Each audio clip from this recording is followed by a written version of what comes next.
বন্ধুরা, এবছর গত সোমবার রেকর্ড সংখ্যক ভিড় হয়েছে তারকেশ্বর মন্দিরে। প্রায় 7 লক্ষ মানুষের জমায়েত হয়েছে বাবার এই মন্দিরে। এখন শ্রাবণ মাস চলছে, আর এই মাসে তারকেশ্বর মন্দিরের ভিড় প্রত্যেক দিনই লাফিয়ে লাফিয়ে বাড়ে।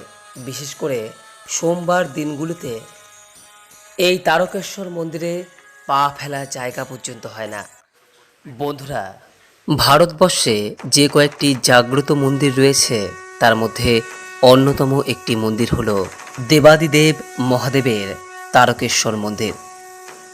এমনটা মান্যতা রয়েছে যে এই মন্দিরে যদি কোনো ভক্ত মানত করে বাবা ভোলানাথের পূজা করে থাকেন, তাহলে তার মনস্কামনা নিশ্চিত রূপেই পূরণ হয়। তাই দূর দূরান্ত থেকে এই মন্দিরে ভক্তের আনাগোনা লেগেই থাকে।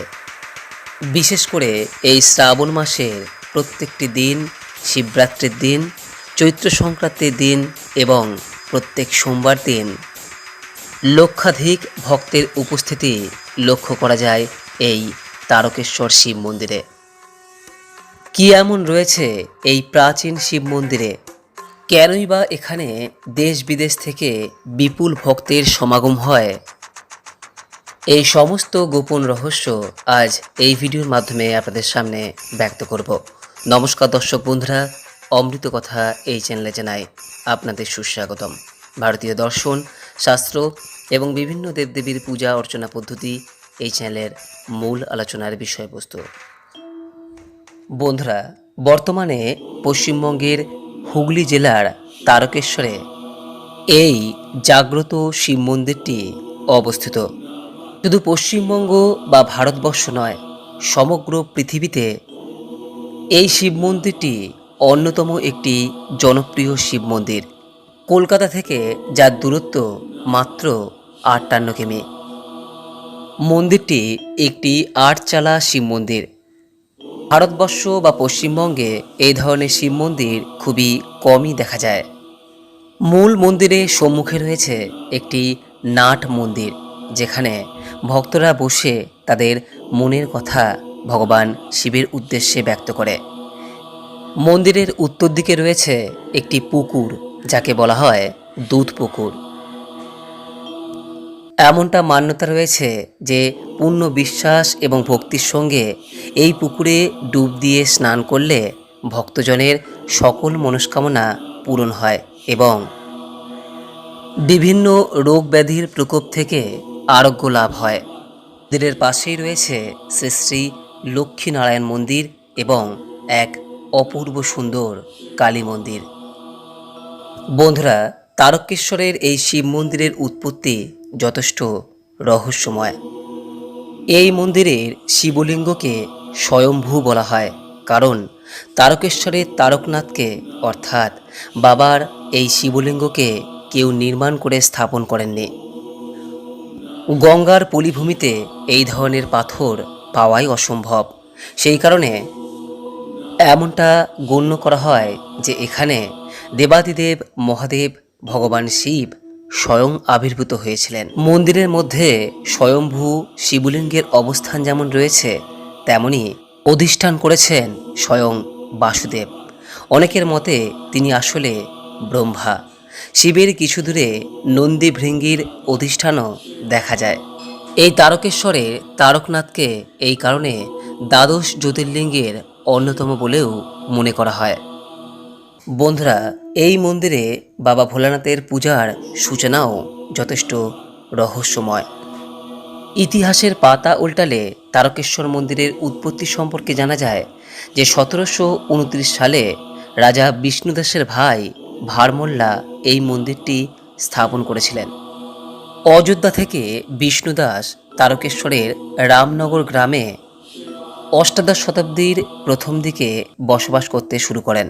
প্রতিদিন যখন জঙ্গলে ফল মূল মধু সংগ্রহের জন্য যেতেন, তখন দেখতেন যে একটি কালো পাথর পড়ে রয়েছে এবং অদ্ভুতভাবে কয়েকটি গরু এসে সেই পাথরকে প্রত্যেক দিন দুধ পান করাচ্ছে।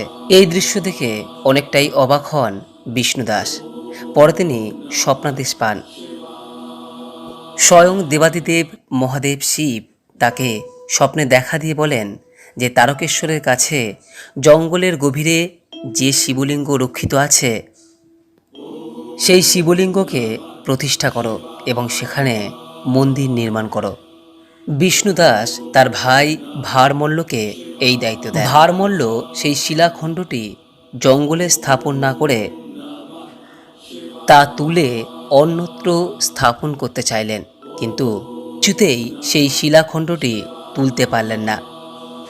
এই ঘটনার কয়েকদিন পর স্বয়ং শিব ভারমল্লকে স্বপ্নে দেখা দিয়ে বলেন যে এই শিলাখণ্ডটি কখনোই তোলা যাবে না, কারণ এটি গয়া কাশী পর্যন্ত বিস্তৃত আছে। এর পরিবর্তে তিনি যেন ওই স্থানেই এই শিব মন্দিরটি নির্মাণ করেন।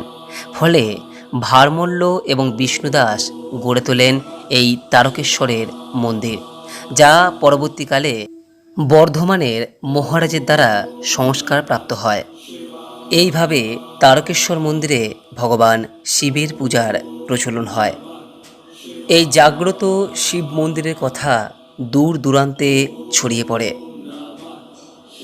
দেশের নানা স্থান থেকে বাঁক কাঁধে নিয়ে অগণিত ভক্তরা ভগবান শিবের মাথায় জল ঢালার উদ্দেশ্যে এই তারকেশ্বর মন্দির প্রাঙ্গণে ভিড় করতে শুরু করে।